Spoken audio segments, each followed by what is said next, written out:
Muy buenas noches, estimados participantes de la comunidad Norbert Wiener, también al público externo que esta noche se está reuniendo para poder presenciar una videoconferencia muy importante para nuestra escuela y también para la comunidad. En esta ocasión, la temática es la auditoría forense en la investigación de delitos informáticos a cargo de la doctora Mercedes Ceballos. Ella es auditora forense, formó parte del equipo también de Adalid Colombia.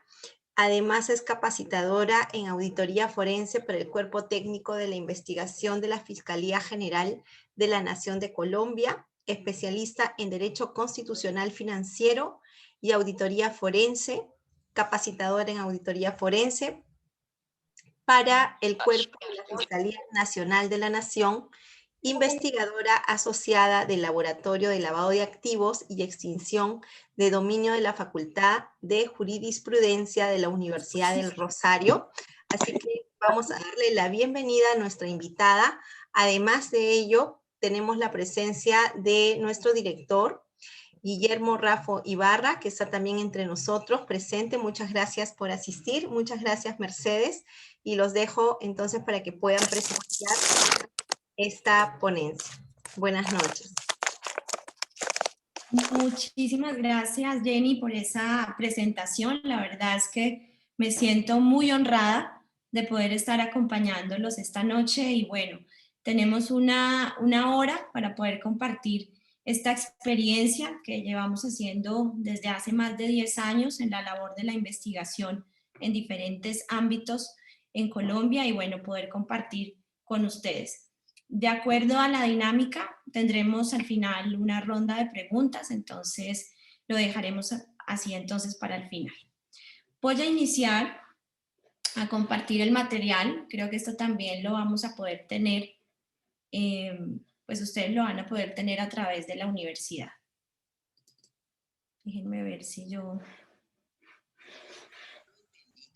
aquí ya están viendo el material.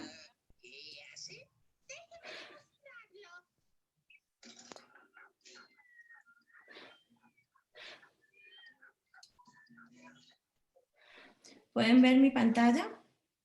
Si alguien me puede Muy informar. bien, se ve muy bien.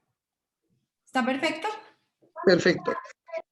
Muy bien, entonces vamos a dar inicio a esta conferencia, vamos a hacerlo desde una óptica del análisis de lo que es la ciberdelincuencia, qué está pasando en el mundo a nivel de esta tipología, de estas circunstancias que se dan y que afectan en gran medida la economía de un país. Digamos que en la actualidad, y perdón, yo reviso porque no está dándome bien. Tenemos el cibercrimen, las ciberamenazas, vamos a hablar de ciberriesgo, vamos a hablar de los controles que podemos encontrar para prevenir este tipo de conductas y haremos un caso de estudio específico y cuáles son estas tendencias futuras que encontraremos alrededor de delitos informáticos y de ciberdelincuencia. Es importante que hablemos de las cifras, digamos que a nivel mundial tenemos más de 400 millones de personas son víctimas del cibercrimen en el mundo, lo que genera pérdidas alrededor de 113 billones de dólares. La tendencia o las conductas más alineadas a este tema de cibercrimen tenemos el ransomware y el WannaCry, que ya veremos más adelante a qué se refiere, pero que exactamente el ransomware está alineado con esto de secuestrar información y secuestrar datos para pedir a cambio pues una recompensa con el fin de devolver estos datos. El WannaCry está alineado a todas estas tipologías de tendencia de criptomoneda y todos aquellos negocios financieros que se mueven alrededor de estas monedas digitales. En el avance, digamos, del año 2015 al 2018, La tendencia mundial ha sido en esa minería ilícita de la información de las criptomonedas y el cibercrimen como una de las conductas alineadas a temas de fraude financiero. Y entenderán entonces que allí es donde se conecta el tema de la investigación en términos de contabilidad forense, de criminalidad, con respecto a este tema de conductas o a la utilización de medios tecnológicos para llevar a cabo este tipo de conductas. En el caso específico colombiano, el cibercrimen se convierte en un delito más rentable incluso que el narcotráfico. Esto ha sido, digamos, determinado por estadísticas en el país y la nueva tendencia de la criminalidad está asociada a los temas de seguridad de la información o a la obtención de lo que hoy se considera en el mundo como uno de los activos más importantes de las organizaciones, que es la información, los datos. En nuestro país el cibercrimen aumentó en un 28.3% para el año 2017 frente a los resultados del año 2016 y encontramos que 446 empresas reportaron haber sido víctimas de ciberataque. Aquí tenemos que tener en cuenta que solo son aquellas que han reportado o que han presentado denuncias formales respecto del cibercrimen, pero encontramos que hay un subnúmero, digamos, de casos no reportados que pueden ser muy superior. Encontramos aquí fraudes de tesorería, fraudes de autenticación, de suplantación, de obtención de contraseñas para las áreas de tesorería de las compañías, donde son el punto clave para los ciberdelincuentes. Tenemos entonces que las tipologías van en dos vías, la obtención de recursos ilícitos, pero también la obtención de información como activo importante para la ciberdelincuencia que a través de actividades delictivas como el ransomware, que es un secuestro de información, se pide o se obtiene recursos para las estructuras criminales. ¿Qué entendemos entonces por ciberamenazas? Las ciberamenazas tienen dos tipos de origen, un tipo de origen humano y un tipo de origen natural. Digamos que las amenazas en sí tienen esas dos divisiones y las ciberamenazas las encontramos en aquellas que están dentro del origen humano. Las podemos encontrar ciberamenazas sin intención y ciberamenazas malintencionadas. ¿Qué entendemos como ciberamenazas sin intención? Aquellas estructuras dentro de la organización que por negligencia o falta de pericia en sus áreas de tecnología pueden provocar amenazas o destrucción propia de la información. Y aquellas que están malintencionadas tienen un origen en una actividad que puede ser interna o externa cuando hablamos de colusión. Y entendemos como colusión aquel fraude que se da al interior de una organización cuando encontramos una persona dentro de la organización que actúa en complicidad con una persona externa. Entonces, la falencia de controles en una organización se constituye una ciberamenaza. Si una compañía no tiene los debidos controles para prevenir que a través de sus plataformas de información se hagan este tipo de conductas, pues estamos expuestos o hay una mayor vulnerabilidad respecto de las amenazas que puedan llegar por la vía tecnológica.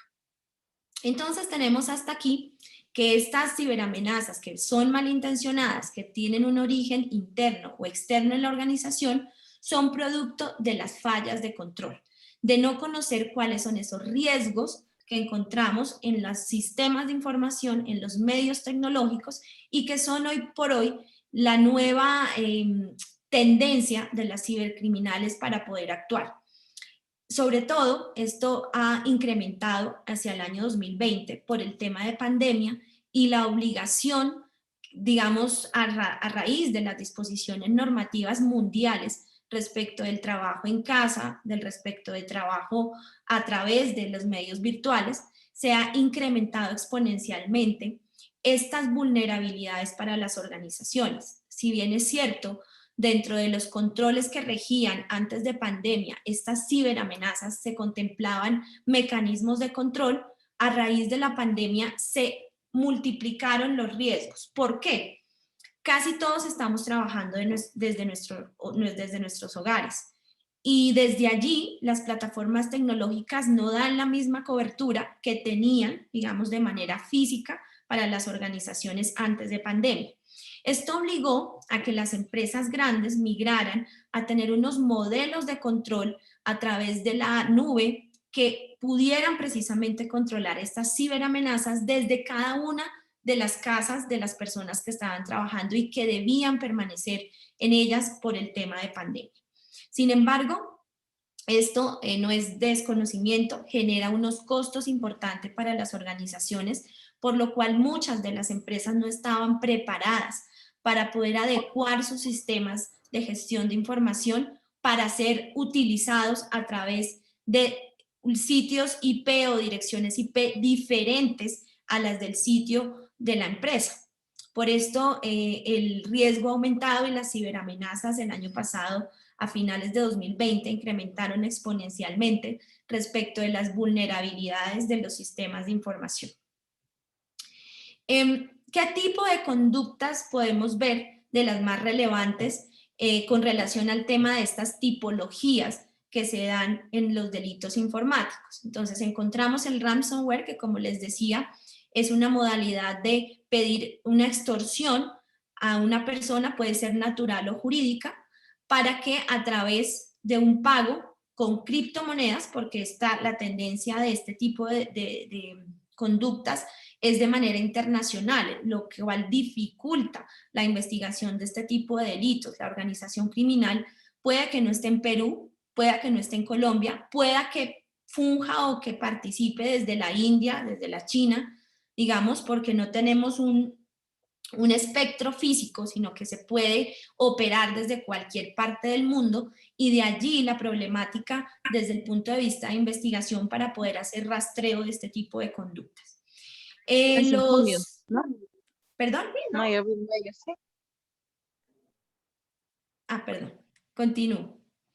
Encontramos los iBot o los botnets, que son redes zombies que lo que hacen es atacar páginas generalmente públicas, que lo que permiten o lo que hacen es acceso a poder dañar información crítica de una organización o de una institución del Estado. Por ejemplo, la Registraduría de Colombia sufrió un ataque a través de estos robots o botnets, que son ataques de pequeñas particularidades o de pequeños robots que lo que hacen es aumentar el tráfico normal que tiene una página web de consulta hasta que la bloquea.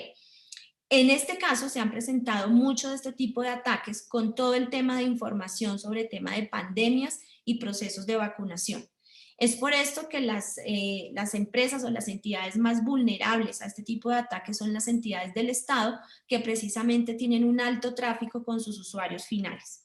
Los ciberataques de infraestructuras críticas. ¿Esto qué significa? Por ejemplo, los sistemas de información de los bancos o de las entidades financieras. Esto se considera una infraestructura crítica, teniendo en cuenta que los bancos juegan un rol importante dentro de la economía y podría llegarse a llevar un caos, digamos, mundial, incluso si se llegara a desestabilizar una estructura crítica de un Estado, de un sector financiero. Encontramos las fake news, que es ahora con todo el tema de pandemia, son el abrebocas de los cibercriminales, digamos, el dulce, perdónenme la expresión, para ellos, porque desafortunadamente manejamos la era de la tecnología y de la información, donde a través de cadenas de WhatsApp, a través de cadenas de Facebook, estamos rotando mucha información que puede ser llevada fácilmente a muchos usuarios finales, y dentro de ella poder incluso incorporar malware, que el malware lo estamos hablando de software malicioso que puede obtener autenticación, digamos, de nuestros códigos de nuestro banco. Casi hoy en día todos los bancos ofrecen plataformas web y plataformas de aplicación en el celular, y de allí que este tipo de fake news, que aumenta el tráfico de información que es falsa, puede llevar consigo a dos cosas: o a poder influenciar con noticias que no son verdaderas, que puede haber sabotaje, que puede haber descrédito para un estado, para una farmacéutica o para cualquier otro tipo de entidad. Y segundo, que a través de estas cadenas o de falsas noticias se puede incorporar software malicioso para poder robar autenticaciones. Entonces, digamos que estas siguen siendo como las conductas más relevantes dentro de las ciberamenazas. Encontramos la suplantación de correos. Esto es algo que se ve mucho, sobre todo al interior de las organizaciones cuando se dan fraudes, por ejemplo, de tesorería. Una persona puede suplantar el correo electrónico de un presidente de una organización, de un directivo, y mandar una instrucción equivocada para que se repartan o se desvíen unos recursos económicos. Si no somos expertos en poder leer el cabezote o el cabecero de un correo electrónico, fácilmente podemos caer en esa confusión o en ese fraude respecto de la suplantación. Estas ciberamenazas son conocidas por las áreas de tecnología, por lo cual existen mecanismos de control para poder prevenir que las organizaciones y las personas naturales puedan caer en estos errores de suplantación de correos. Y el criptohacking, que tiene que ver con las criptomonedas y toda aquella inversión que se hace a través de estas monedas y poder, digamos, que recaudar o falsear las cuentas de quienes transan con esta moneda en el mercado del ciberdinero, como se llama comúnmente.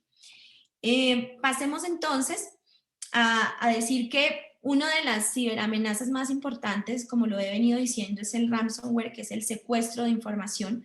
Aquí tenemos unas estadísticas que son importantes, y es que un 51% de las organizaciones fueron atacadas por ransomware en el último año. Delincuentes lograron cifrar datos en el 73% de esos ataques, y el 59% de los ataques donde los datos se cifraron involucraron datos en la nube pública. Fíjense entonces que este tipo de conductas delictivas están asociados no solo a las organizaciones privadas, sino a las asociaciones públicas. Digamos que el ciberataque o las ciberamenazas como servicio tienen ya una estructura organizada. Detrás de esto no hay personas que están aprendiendo a ser ciberdelincuentes, son estructuras organizadas que incluso tienen en el dark web un portafolio de servicios que se venden a nivel internacional, obviamente de manera ilegal, pero de manera estructurada. Entonces, se alquilan herramientas para hacer hacking, que es decir, toda aquella penetración de información en las redes de información o en la estructura de información de compañías. El malware como servicio, es decir, todo este portafolio de software malicioso, que lo que busca es o hacer una suplantación o busca robar autenticaciones de contraseñas, pero existe, digamos que ya en el mercado todo un portafolio de malware para poder ser adquirido, como lo digo, de manera ilegal, pero al servicio de la ciberdelincuencia. Los ataques 2 como servicio, que también son estos ataques a los servidores de redes públicas, que son de alto impacto, digamos, sobre todo ahorita que estamos viendo en la transición de la pandemia, cuán importantes son los datos respecto del tema de la vacunación. Fíjense que antes de la pandemia no era muy claro para las personas del común poder entender que para un ciberdelincuente eran importantes los datos. Con la pandemia nos ha abierto, y creo que hemos incrementado, una evolución de la era digital de por lo menos unos 10 años, que hubiésemos tardado a hacerlo si no hubiese existido la pandemia. Más allá pues de las teorías de conspiración, que no se las dejo a otras personas, desde la ciencia digital sí hemos tenido un avance significativo como humanidad respecto de la pandemia. Entonces, entendemos, por ejemplo, que con el tema de vacunación, las plataformas de información son muy susceptibles o muy vulnerables a ser presas de este tipo, porque tenemos en medio cosas que tienen un valor económico como las vacunas. Entonces, para esta ciberdelincuencia es muy importante esa estructura de datos con el fin de hacer sabotaje, con el fin de hacer suplantación para que una persona se pueda vacunar sin estar en la lista que esté registrada, poder cambiar esa minería de datos a gran escala, que son las minerías que tienen de datos los países para efecto de atención a este tipo de pandemias.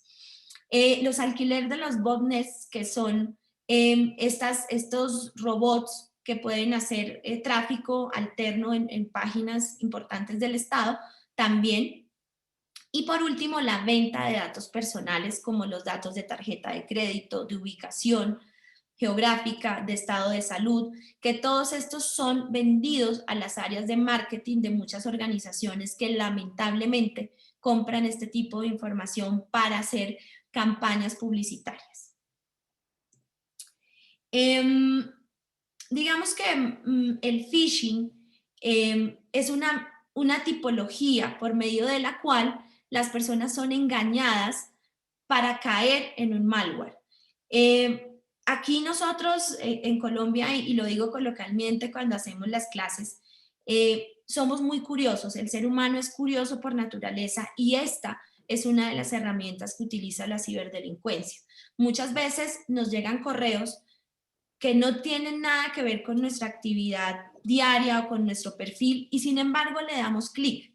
Los abrimos, los descargamos sin entender que detrás de esto puede haber toda una estructura para ser defraudados.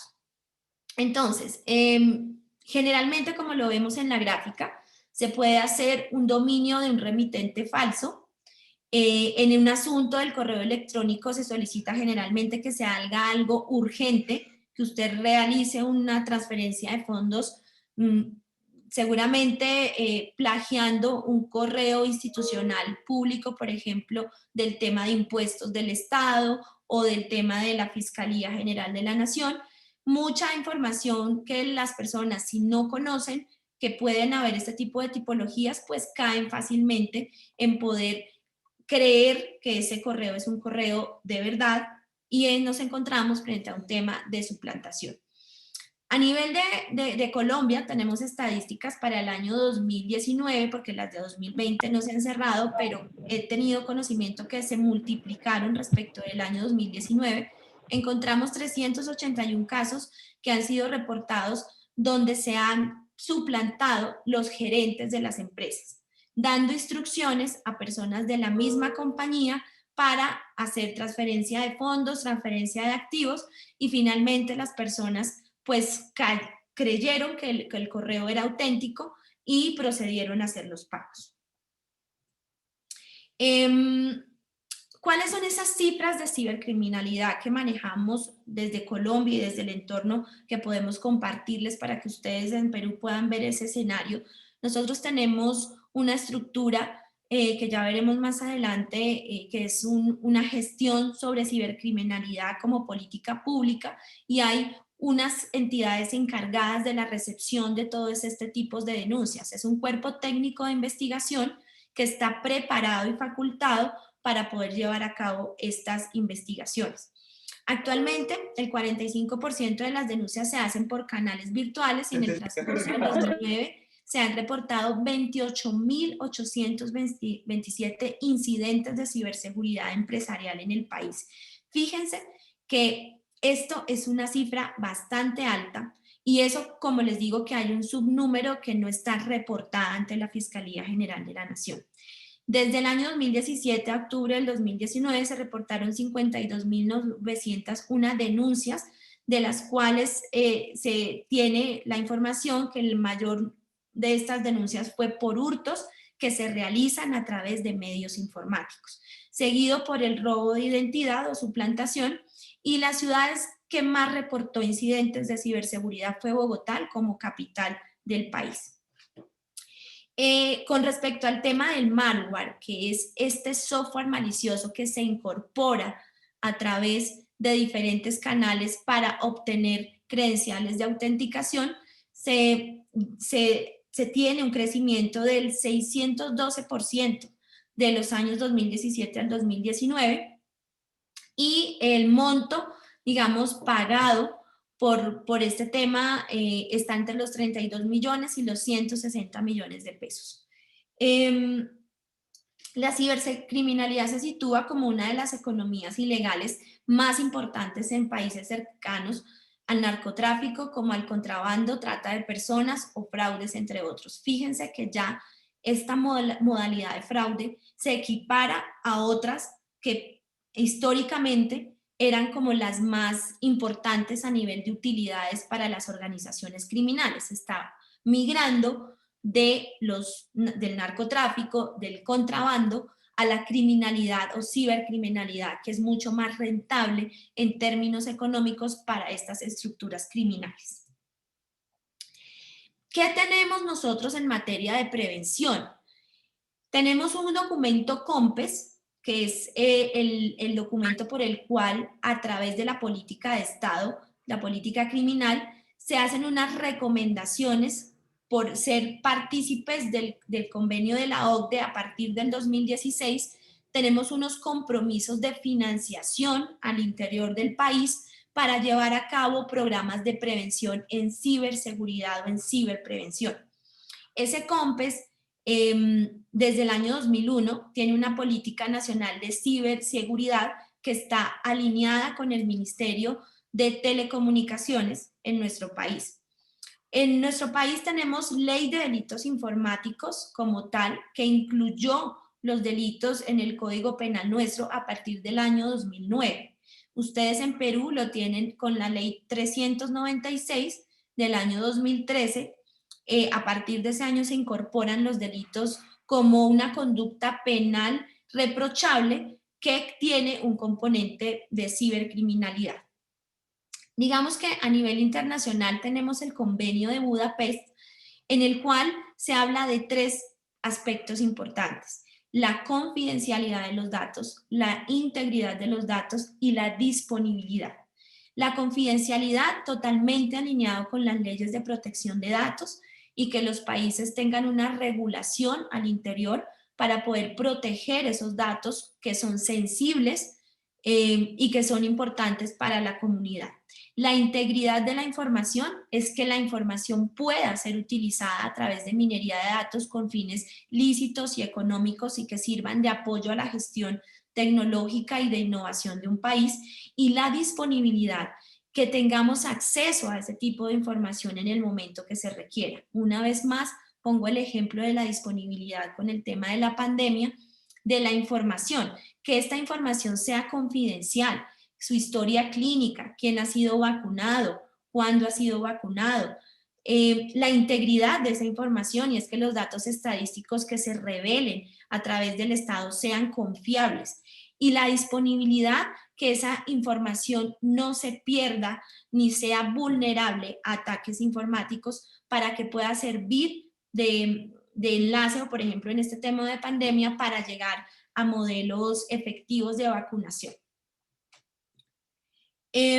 Dentro de la línea del Estado es muy importante que para los gobiernos exista una gobernanza en seguridad digital, que exista un marco regulatorio sobre la seguridad digital y un fortalecimiento de las capacidades de gestión de riesgo.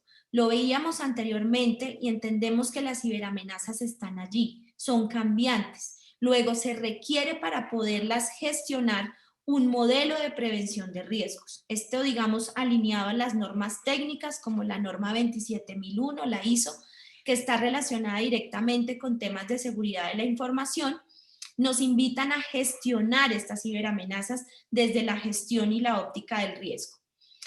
Una cultura ciudadana de datos y de cultura de prevención.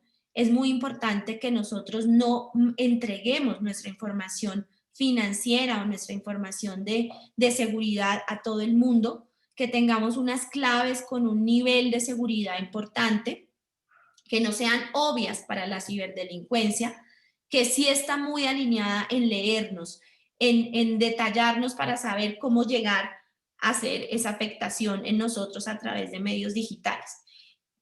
Y como lo decía, tener sistemas de gestión de riesgo desde la compañía y desde las personas naturales, que aprendamos a gestionar ese riesgo, porque es una realidad que tendremos que vivir con él de ahora en adelante. Como les decía, a nivel de Colombia, para compartir y que ustedes puedan hacer una comparación con la estructura que tienen en Perú, Nosotros tenemos digamos, una coordinación, una cooperación transversal, como lo pueden ver en esta gráfica. Tenemos la ciberseguridad ciudadana a través de un modelo de judicialización pronto, con un esquema de profesionales expertos en este tipo de delitos para gestionar la investigación más expedita. Contamos con un COLCER, que es en ciberseguridad e infraestructura crítica, que apoya a todas las entidades del Estado en prevención de este riesgo de ciberseguridad, y tenemos un comando general de las Fuerzas Militares de Colombia, donde se estructuran todas las políticas de ciberdefensa y de infraestructura crítica. Fíjense que estas tres, que es Policía Nacional, el Gobierno Nacional y el Comando General de las Fuerzas, están alineados para tener a cargo todo el tema de prevención y sobre todo la respuesta o el marco de respuesta frente a este tipo de incidentes que se presentan, obviamente, y que se han presentado, pero que se tiene el nivel para poder investigar o para poder detener de manera prioritaria o en la primera fase de un ciberataque a entidades públicas y privadas. ¿Qué es el COLCERT? Es el Grupo de Respuesta de Emergencias Cibernéticas. Es una institución clave en la defensa y seguridad cibernética en Colombia. Funciona principalmente como un mecanismo de respuesta a estos incidentes cibernéticos específicos de la organización para coordinación de las acciones necesarias para la protección de la infraestructura crítica del Estado colombiano. El Centro Cibernético de Policía está encargado de la ciberseguridad del territorio colombiano, ofreciendo información, apoyo y protección ante los delitos cibernéticos. A través de este centro cibernético tenemos algo que se denomina el CAI virtual, que es una web por medio de la cual cualquier ciudadano colombiano puede hacer una denuncia de este tipo de delitos o si ha sido víctima de un delito informático. Tenemos el Comando Cibernético Conjunto, que ya, como lo veíamos en la gráfica anterior, tiene un fin o una función de prevenir y contrarrestar todas amenazas a nivel institucional, con la ayuda obviamente del Comando de Fuerzas Militares. Esto, digamos, para tener un escenario desde la prevención y cómo funcionamos a nivel de articulación de entidades para prevenir estas ciberamenazas a nivel de Estado. Desde el punto de vista regulatorio, uno de los sectores más regulados en el tema de ciberseguridad es nuestro sector financiero en Colombia. A través de la circular 042 del año 2012, hay recomendaciones y son estrictas, no solo son recomendaciones, sino son de carácter obligatorio para todas las entidades financieras que están asociadas al ISO 27001, como lo comentaba hace un momento, relacionadas con la confidencialidad, la integridad y la disponibilidad de los datos financieros. Todo esto es una regulación que fortalece la prevención, y lo mismo la circular 08 del 2018, que estableció que los canales y medios de seguridad y calidad en el manejo de la información para la prestación de servicios financieros se debe fortalecer. Estoy hablando de aplicaciones web.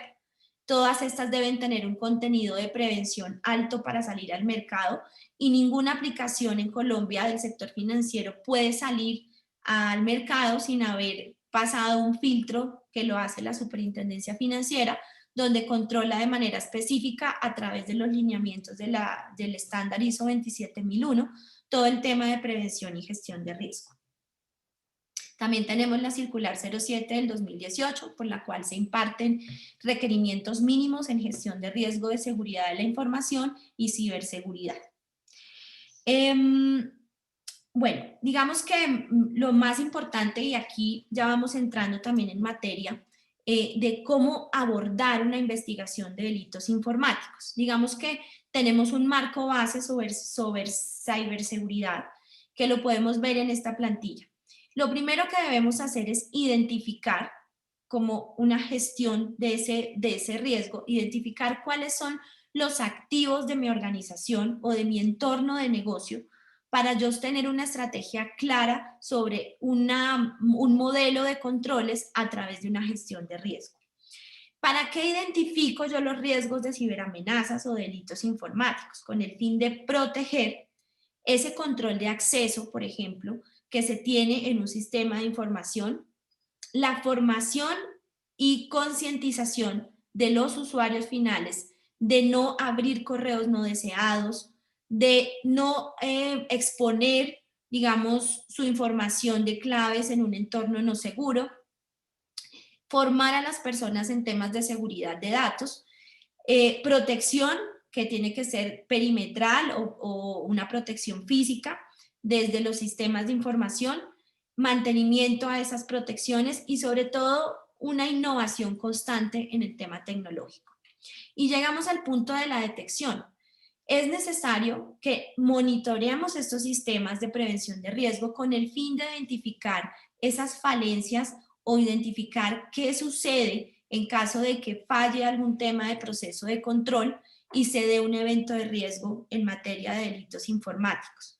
Es importante, y aquí se alinea esa detección con la auditoría forense, que es una herramienta de investigación de delitos. En este caso particular de lo que hablamos hoy en este espacio de conversación, es una herramienta efectiva en esta línea de detección que nos permite tener una investigación que lleve a unos frutos probatorios y que permita la judicialización de este tipo de conductas delictivas.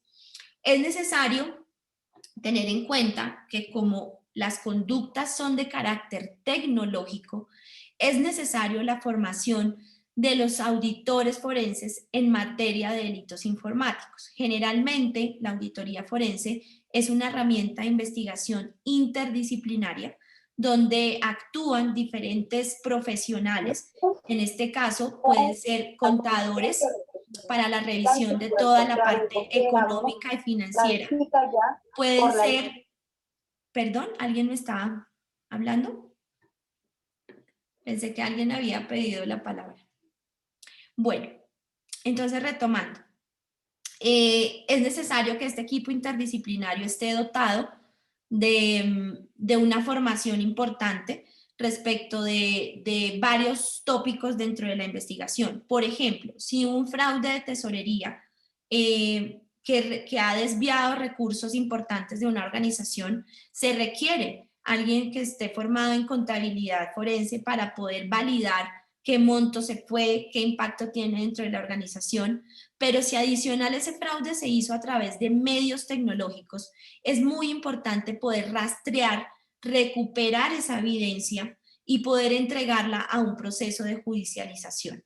Es allí donde la auditoría forense es una herramienta efectiva desde la investigación. Y vuelvo y lo repito, necesariamente se hace dentro de un marco interdisciplinario donde confluyen profesionales de distintas áreas. Para este tipo de delitos resulta entonces absolutamente necesario que dentro de ese grupo de auditoría forense se encuentre un ingeniero en informática forense con el fin de poder validar y poder reconstruir toda esta evidencia digital que llevó consigo un fraude.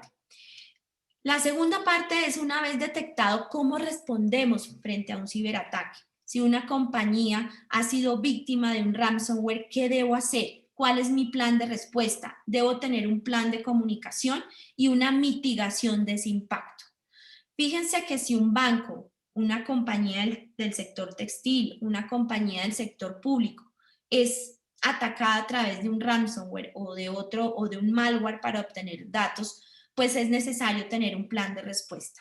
Estos planes de respuesta están determinados por todas estas circulares de las que hemos venido hablando, bueno, en el ámbito nacional de Colombia, pero a nivel internacional desde el convenio de Budapest y de normas técnicas como la ISO 27001, nos dan todos esos mecanismos para dar ese plan de respuesta, cómo nos comunicamos con el usuario final en el entendido en que estamos siendo ciberatacados, digamos. Y por último, entrar a una fase de recuperación. ¿Cómo me recupero después de una ciberamenaza de un ciberataque? ¿Cómo analizo qué pasó y cómo genero un plan de mejoras? Para poder determinar qué falló en los controles establecidos o si no habían controles establecidos de este tipo y poder mejorar esas brechas. Dicho esto, quisiera compartir entonces con ustedes Ahí están viendo mi pantalla. Si alguien me confirma. Sí, se ve bien. Perfecto. Bueno, ya entrando en materia de habiendo visto que tenemos estos procesos dentro de un delito informático o dentro de un ciberataque, viene la etapa que nos interesa dentro de esta conversación y es la detección, como lo decía anteriormente, cómo investigamos este tipo de conductas. Tenemos el programa metodológico, que es una herramienta de metodología que permite organizar, explicar la investigación con el fin de asegurar los medios cognitivos necesarios para demostrar, más allá de toda duda razonable, la ocurrencia del delito, su autor o su partícipe. Fíjense que aquí en esta definición de programa metodológico encontramos varios temas importantes. Primero, que el programa metodológico es una herramienta de planeación, ¿cierto? Que nos permite planear nuestra investigación desde el inicio hasta el final. ¿Con qué fin? Con el fin de identificar y asegurar los medios cognitivos. ¿Cuáles son esos medios cognitivos? Las pruebas. ¿Cómo probamos que fuimos víctimas de un delito informático? ¿Cómo probamos que el hurto que se dio dentro de la organización se dio alterando sistemas de información? Debo obtener esa información que fíjense que es de carácter tecnológico y que requiere un proceso de investigación especializado. ¿Cuál? Informática forense, pero también con el apoyo de auditores forenses, que son un equipo interdisciplinario experto en la detección de este tipo de conductas. ¿Para qué recaudamos nosotros entonces elementos materiales de prueba? Pues para demostrar que más allá de toda duda razonable ocurrió un delito y quién es su autor. Fíjense lo importante, poder determinar desde un proceso de investigación si se utilizaron medios tecnológicos, desde qué dirección IP se realizó, si se utilizó un malware, si fue una tipología de suplantación, si por el contrario nos encontramos frente a un ataque informático a través de un malware que se obtuvo o que sustrajo información confidencial, o si por el contrario hubo un factor humano, como lo veíamos, que el fraude se puede dar desde un punto de vista interno y externo, y alguien de la organización proporcionó información o prestó sus credenciales de autenticación de usuarios digitales para poder provocar un fraude o un delito informático.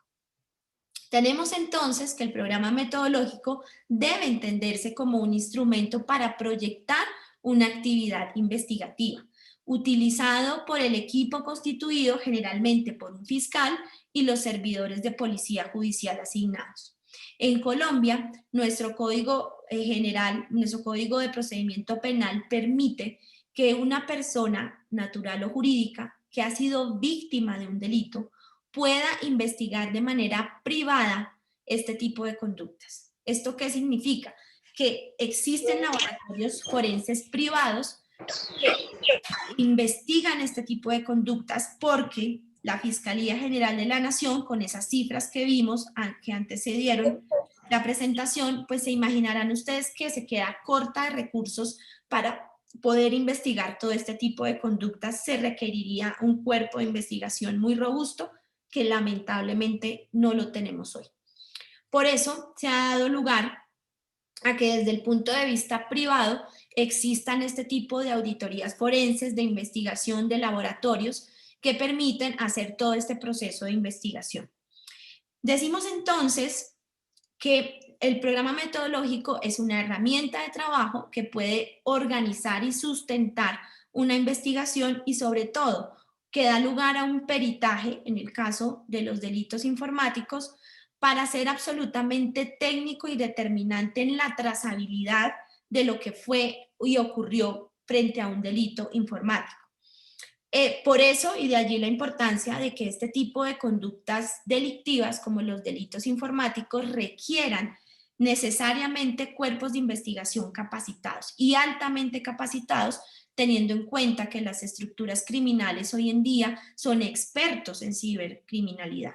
Entonces se requiere también desde los cuerpos de investigación, bien sea públicos o privados, o incluso dentro de las propias organizaciones, hoy en día se generan áreas forenses que permiten que las propias empresas hagan investigaciones internas de una vez con los protocolos de cadena de custodia, con los protocolos de investigación de este tipo de delitos que permitan avanzar de manera amplia en la investigación de este tipo de conductas. Digamos que inicialmente el programa metodológico surge desde una noticia criminal, es decir, desde que se conoce la posible comisión de una conducta de un delito informático, transcurre una fase de indagación que se hace, digamos, por parte de la Fiscalía General aquí en Colombia y que también, como lo digo, se puede dar desde el interior de una organización, de una empresa, porque las víctimas pueden y tienen el derecho a investigar de manera privada si sienten que han sido víctimas de un delito. Entonces, desde ahí se inicia la investigación con la fase de una noticia criminal. El fiscal, digamos, puede dentro de su competencia realizar actos de investigación a través de sus... perdón, estaba aquí ya, mi tiempo me estaba ya recordando que estoy próxima a terminar. Entonces continúo para pasar al tema de preguntas. La delegación de funciones en los cuerpos de investigación sugiere entonces que se hagan encargos dentro de estos grupos de investigación con el fin de obtener esos elementos materiales de prueba. Pero para avanzar un poco y dejarles a ustedes claro este mensaje, el programa metodológico tiene 3 elementos importantes. Que la investigación sea efectiva, eso significa que busque comprobar y consolidar de manera clara y precisa lo que se constituirá como una teoría del caso que se presentará en un eventual juicio. Es decir, que las investigaciones deben ser efectivas, deben ser claras y deben cumplir con el objetivo. ¿Cuál es el objetivo? Determinar cuáles fueron las condiciones de tiempo, modo y lugar en las que se cometió una conducta delictiva, en este caso un delito informático, y cuáles son las pruebas que tenemos para poder llevar a través de un peritaje estas pruebas como evidencia en un juicio oral. Que esta investigación sea lógica, es decir, que los insumos dentro del proceso de investigación tengan una vía cronológica, que podamos establecer cuál tipología se dio, si fue un ransomware, si fue un phishing, si fue un malware, qué tipo de conducta se dio dentro del delito informático y sobre todo que tengamos la obtención de esos elementos materiales de prueba bajo los mecanismos de cadena de custodia, que significa que toda esta evidencia digital esté validada en términos de informática forense, es decir, en términos de autenticidad, de integridad y de disponibilidad de la prueba. Y por último, que la investigación sea persuasiva. De allí la necesidad de que las investigaciones lo hagan peritos forenses, que son técnicos en la reconstrucción de todas estas conductas que tienen un alto contenido tecnológico. Entonces, siendo respetuosa del tiempo de todos ustedes, tenemos 15 minutos para generar preguntas y creo que esta es la dinámica más fácil para que podamos obtener una eficacia en esta conversación. Entonces, quedo a disposición, Jane. Claro que sí. Muchísimas gracias, doctora Mercedes, por esta ponencia. Ha sido bastante técnica, bastante ilustrativa. Yo creo que todos nuestros estudiantes y también las personas que nos están que están invitadas esta noche lo han podido apreciar. Así que vamos a pasar a la ronda de preguntas. Tienen, bueno, la opción de utilizar el chat o también pueden abrir su micrófono, pero sí les pedimos, por favor, que cuando terminen de hablar, pues cierren el micrófono para que no se cuelen los sonidos de la casa o del lugar donde ustedes se encuentren. Sí, vamos a arrancar con algunas preguntas. ¿Alguien desea hacer alguna pregunta?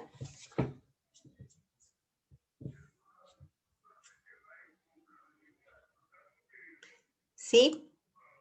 Yo quisiera realizar una pregunta, profesora Mercedes. Nosotros, por ejemplo, en la maestría de ciencia criminalística, con la que ya tenemos bastantes años trabajando y varias promociones, tenemos pues diversidad de profesionales, ¿no? Psicólogos, antropólogos, médicos, etcétera. Para formarse como un perito informático, ¿qué condiciones debería tener el profesional? ¿Tiene que ser de una carrera específica o puede ser de diferentes carreras y formarse como un perito informático? Bueno, no, yo creo que en este caso sí es necesario tener una formación de base como ingeniero de sistemas y especializaciones o cursos o certificaciones internacionales sobre temas de informática forense. Recuerden que cuando vamos a un peritaje, una de las condiciones es la idoneidad del perito, el conocimiento técnico que tenga el perito en esta materia. Entonces, si estamos hablando de delitos informáticos que tienen un alto componente de tecnología y de sistemas de información, digamos que sería una de las evaluaciones que haría un juez a la hora de aceptar la idoneidad de un perito respecto de su formación. Digamos que en términos de idoneidad tenemos dos formas de hacerlo. Una es a través de presentar credenciales de conocimiento o de formación, perdón, específica en este punto, como ingeniería de sistemas o especializaciones y certificaciones en informática forense. O dos, en el tiempo, haber ejercido esa labor de informática forense por lo menos más de 10 años, haber hecho publicaciones en la materia. Y ahí entonces respondería a tu pregunta, Jenny, y es que si bien es cierto un perito, si no se ha formado a nivel académico en temas de ingeniería forense, puede tener una práctica de más de 10 años donde ha trabajado haciendo estas labores y ya las conoce, digamos, por su pericia, por su práctica. Esto también sería válido ante un tribunal. Sin embargo, es una de las profesiones de pericia que sí requiere una determinado conocimiento en materia tecnológica. ¿Y cuál es ese alcance? Ustedes lo tienen en su ley 396 del 2013, que es la que señala específicamente para el Perú cuáles son esos delitos informáticos que ustedes tienen en su país. Entonces, si algún perito puede hacer la investigación de estos delitos, debería tener o una formación específica académica en materia de ingeniería forense, perdón, ingeniería de sistemas con énfasis en forense, o tener un tiempo prudencial habiendo hecho este tipo de investigaciones. Muy bien, Mercedes. Para los participantes que deseen realizar una pregunta con el micrófono, tienen que primero levantar la mano para que les puedan dar el pase, pero también pueden realizarlo por el chat. Por ejemplo, en el chat hay una pregunta, dice, ¿cuál es la nueva modalidad delictiva informática? Pregunta Wilfredo, ¿cuál es la nueva modalidad delictiva informática? Bueno, una de las nuevas y que hablamos ampliamente en la conversación es el ransomware, que es un secuestro de información y se requiere que se haga un pago generalmente en una criptomoneda, porque estas organizaciones criminales no le dan a uno un número de cuenta financiera para que uno les consigne, así no funciona. Lo hacen a través, por ejemplo, de criptomonedas que son puestas en cualquier parte del mundo y así devuelven la información. Yo he tenido casos de compañías donde llegaron un día a laborar, abrieron sus computadores y no, estaba un candado puesto y les habían secuestrado toda la información. También hablamos de todo lo que tiene que ver con temas de criptomoneda, que también es muy innovador, pero digamos que ya la tendencia sobre temas de malware, que son software especializados para robar identidad y contraseñas o para robar información, es una modalidad que ha permanecido en el tiempo.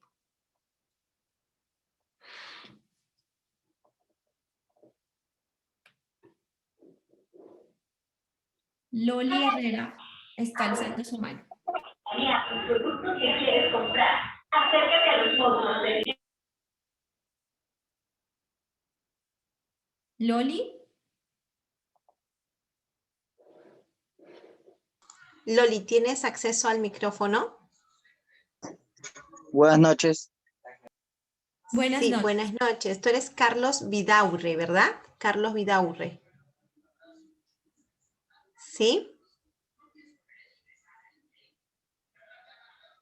Bueno, si alguien ya tiene activado el micrófono, puede por favor utilizarlo. Si no, voy a leer la pregunta de Cidilia. Cidilia Miranda dice, ¿cuál es la diferencia entre ciberseguridad y ciberdefensa? Bueno, la ciberseguridad nos habla de un entorno de prevención, de gestión de riesgo. La ciberdefensa está enfocada en los procesos de protección, de defensa, como bien lo señala. La cibercriminalidad o la ciberseguridad es un término mucho más amplio.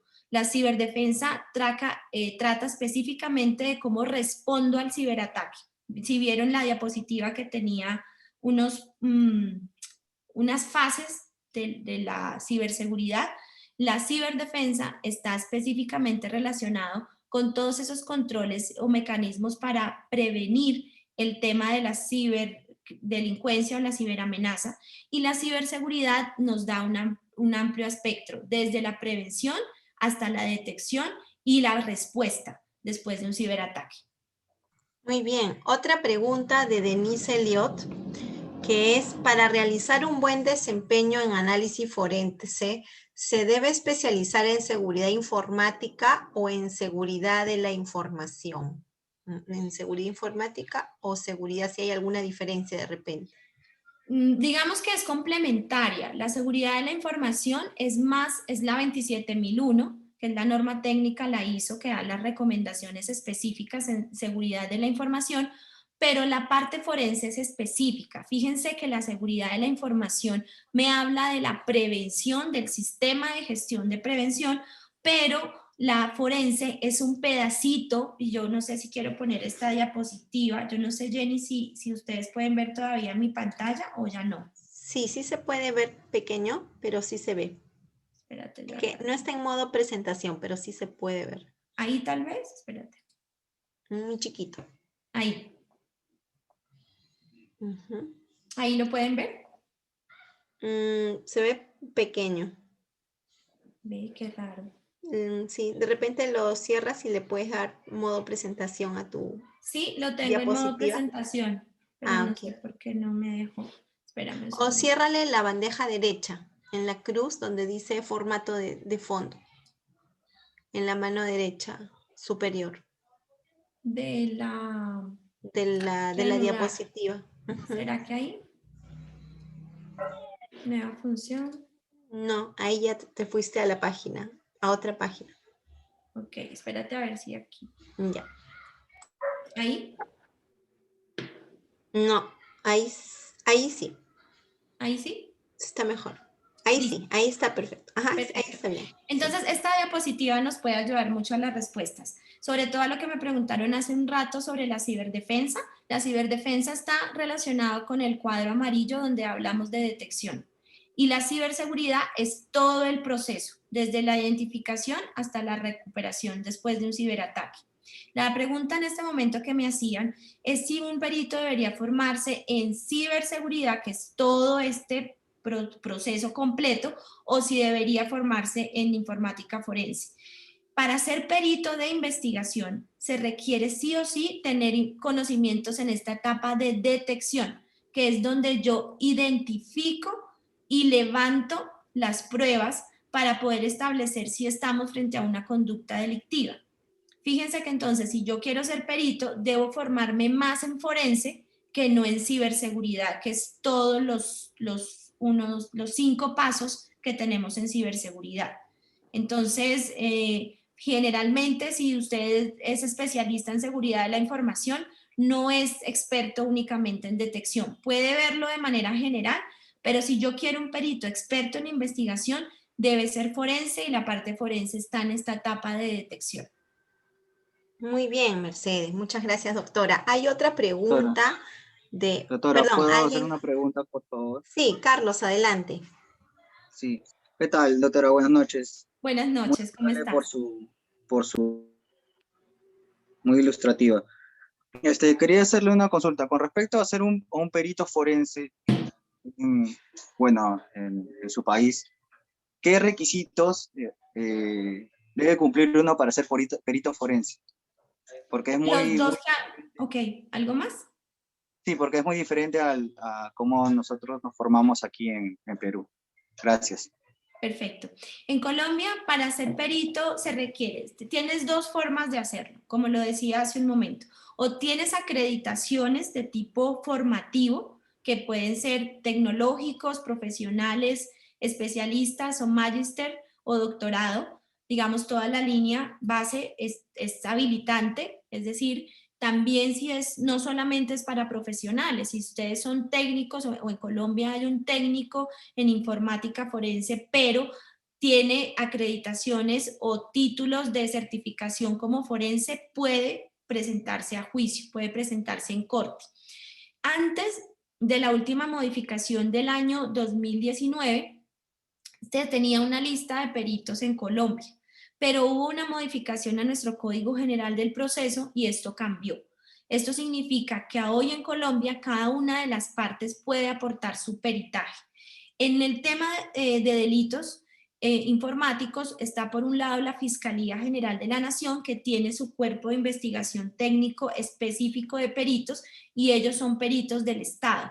¿Cómo se forman ellos? Pues tienen que hacer su carrera administrativa dentro del cuerpo de investigación y se acreditan de esa manera, o estudiando o certificando que llevan más de cierta cantidad de tiempo ejerciendo sus labores como forenses dentro de investigaciones de este tipo. Lo que busca finalmente en Colombia habilitar al perito es precisamente que pueda demostrar la pericia en la detección de este tipo de conductas delictivas. Muchas gracias, Buenas doctora noches, si me Mercedes. permite, Gracias, señorita. Carlos. Javier Sí, vamos a Flores. ir en orden, sí, vamos a ir en orden, pero los que no estén hablando, sí, bajan el micrófono. Javier Flores, ¿verdad? Javier, adelante con tu pregunta. Buenas noches. Felicitarla por la ponencia, muy ilustrativa. Mi pregunta va, Gracias.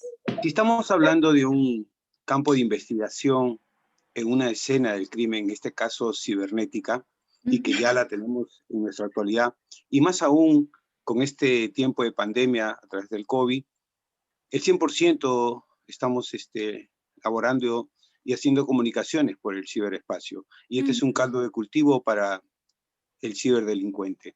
Así es. En este caso, mi pregunta va, si estamos tratando de una escena del crimen, los elementos materiales de prueba, llámese indicios, evidencias, ¿cuáles son los protocolos para obtener en forma positiva estos elementos materiales de prueba y en el proceso sean tomados en forma positiva y no cuestionadas por la parte de la defensa? Gracias.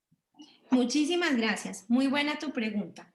A ver, precisamente con todo este avance que hemos tenido en el mundo digital a raíz de pandemia, específicamente es muy importante hacer esos procedimientos de cadena de custodia que en informática forense se llama imagen forense.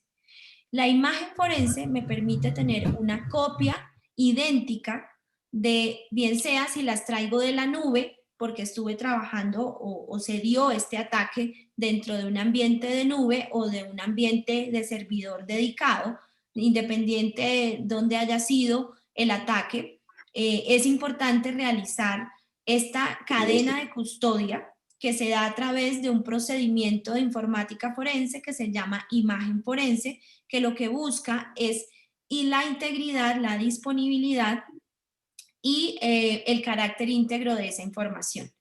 En materia de cadena de imagen forense, lo que se obtiene como resultado es el código único que tiene cada archivo digital o evidencia dentro de la investigación, que generalmente se da en un hash o en un MD5, que son las medidas, y para hacerlo un poco ilustrativo, es como el ADN de un archivo digital.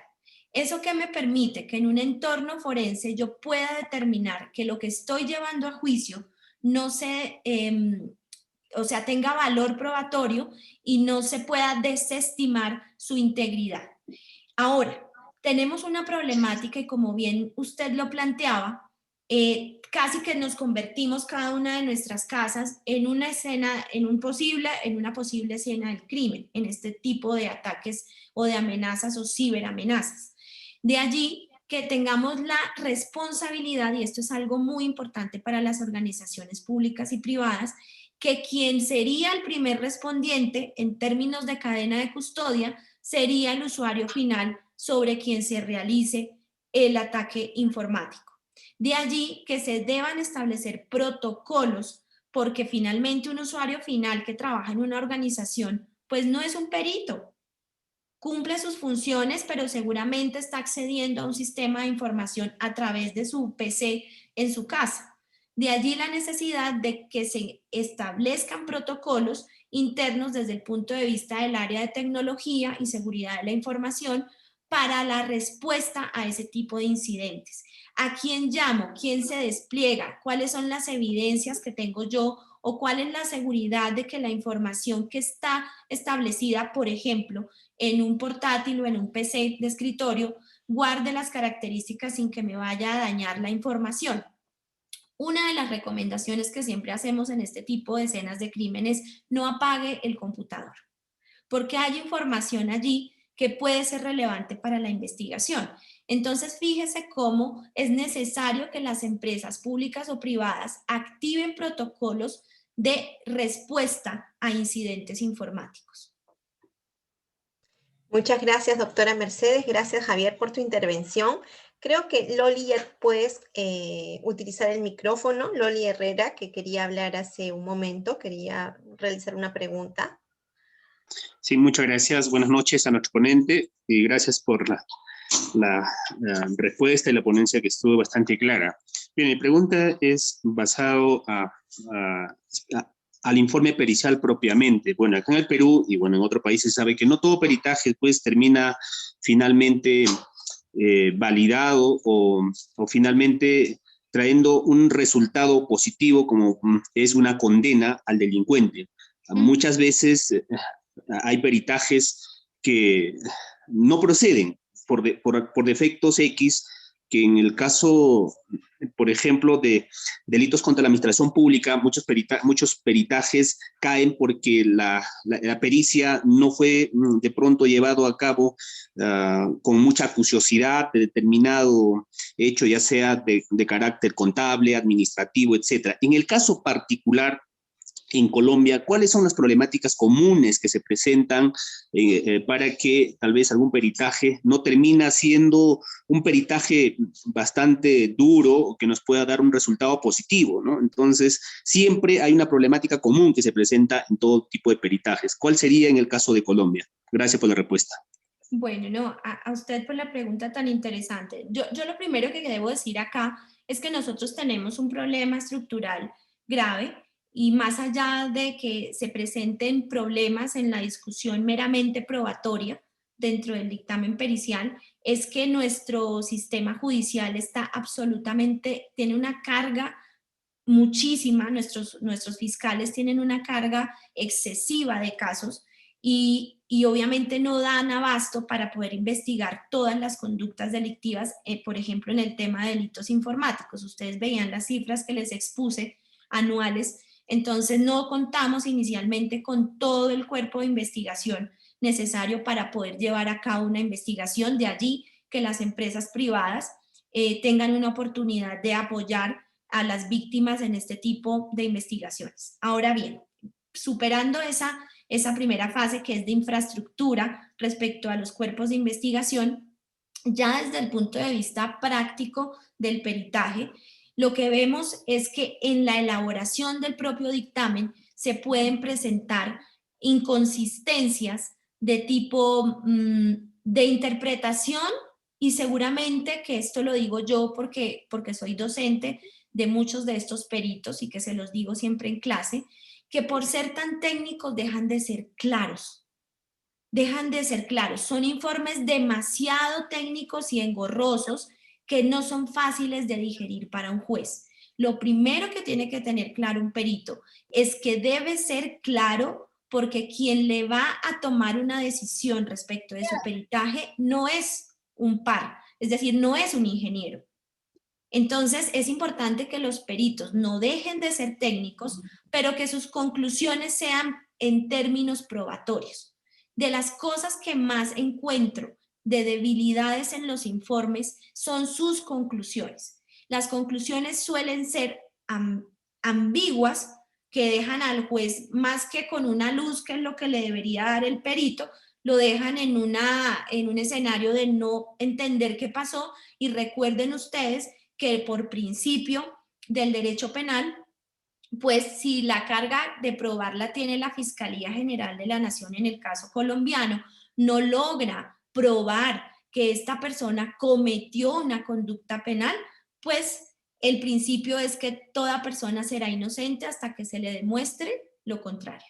Si un peritaje no lleva más allá de la duda razonable a un juez para tomar una decisión, pues simplemente es inocuo.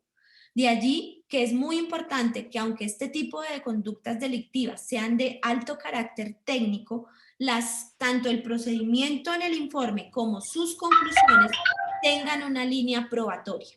Y allí quiero hacer una claridad. Recuerden que los peritos no podemos tipificar ni podemos alinearnos con una responsabilidad penal porque eso le corresponde al juez. Sin embargo, nuestras conclusiones sí deben tener un carácter probatorio desde el punto de vista técnico. ¿Por qué? El programa metodológico del que hablábamos hace un momento es una herramienta de investigación que le ayuda al perito a no desviarse en su investigación. A que si desde el punto de vista técnico yo lo que considero acá es que tenemos un fraude, como lo señala la ley 396 del Perú, que por ejemplo habla de un fraude informático, si lo que el perito considera allí sin sesgarse es que hay evidencia demostrativa para poder encuadrar o tipificar este tipo de conducta, porque se dan todos los elementos del tipo penal, pues mi conclusión debe ser en términos probatorios sin alinearse a una tipicidad. Es decir, que los peritos sí deben tener formación probatoria para que sus conclusiones sirvan de insumo a que un juez pueda tomar una decisión. Muy bien, doctora Mercedes Ceballos, muchísimas gracias por las explicaciones. Yo sé que hay muchísimas preguntas, realmente su ponencia nos ha dejado con varias curiosidades y comentarios, pero ya estamos con la hora. Les prometemos que esto se va a repetir. Justamente la doctora Mercedes está invitada para el curso de pericias de contabilidad forense este sábado para los estudiantes del cuarto ciclo, y que ustedes también la van a poder tener como profesora invitada. Así que muchísimas gracias por tu participación y bueno, siempre apoyando a la Escuela de Posgrado de la Universidad Norbert Wiener, doctora Mercedes. Le felicitamos por la ponencia y vamos a cerrar este evento para que ustedes, los participantes, nos apoyen realizando una pequeña encuesta muy rápida que van a encontrar en el chat. Para nosotros es muy importante su opinión, así que les invitamos a participar en la encuesta que va a aparecer en unos segundos en el chat. No sé si usted quiere cerrar con alguna idea, Mercedes, para poder despedirnos. Claro que sí. Nuevamente agradecer a la Universidad Norbert Wiener que me haya hecho extensa esta invitación. Para mí es un placer poder conversar con ustedes. Simplemente llamarlos a la reflexión que el avance a través de la pandemia es de casi unos 10 años en el mundo digital, y eso nos pone en unos retos muy importantes sobre la gestión del riesgo y sobre el rol que los peritos deben tener a la hora de investigar este tipo de conductas. Así que, bueno, tendremos seguramente más escenarios para poder conversar, y para mí, vuelvo y lo repito, es un honor haber sido invitada a participar el día de hoy con ustedes. Que tengan una feliz noche. Muchas gracias, buenas noches a todos, a todas, éxitos, y les pido por favor que no se retiren todavía porque en unos segundos va a aparecer el enlace de la encuesta en el chat para que lo puedan realizar. Que tengan muy buenas noches y nos estamos viendo en otro evento de la Escuela de Posgrado próximamente. Gracias. Gracias.